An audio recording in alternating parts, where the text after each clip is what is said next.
अब तक डूसू चुनाव के प्रत्याशियों का चुनाव में डीयू के हजारों छात्रों के मतों से होता था, लेकिन डीयू की नई योजना के तहत अब कॉलेज यूनियन के प्रेसिडेंट्स और सेंट्रल काउंसलर इस डूसू प्रत्याशी का चुनाव करेंगे, जिससे चुनाव जीतने के लिए धन बल के इस्तेमाल पर रोक लग सकेगी। तो आखिर क्यों बदले गए हैं ये नियम, जानने के लिए देखिए ये रिपोर्ट।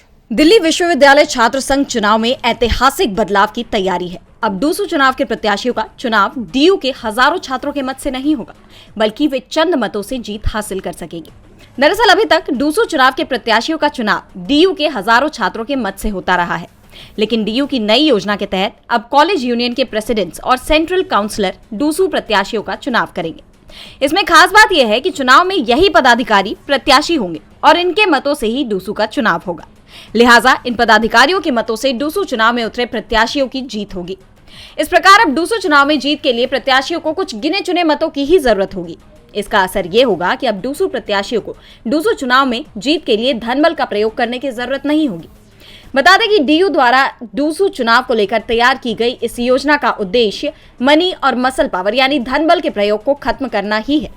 बता दें कि बीते चुनाव में डिफेंसमेंट को लेकर कोर्ट से डूसू चुनाव के नतीजों पर रोक लगा दी गई थी।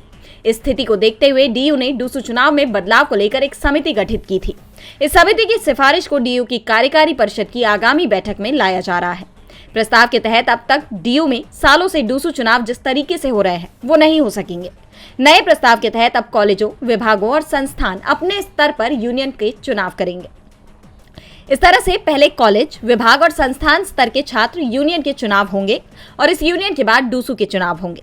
अब तक दोनों चुनाव एक साथ होते थे और साथ ही अभी तक डूसू प्रत्याशियों को चुनाव में जीत के लिए 60 से ज्यादा कॉलेजों और संस्थानों में जमकर प्रचार करना पड़ता था। डीवी लाइव की रिपोर्ट।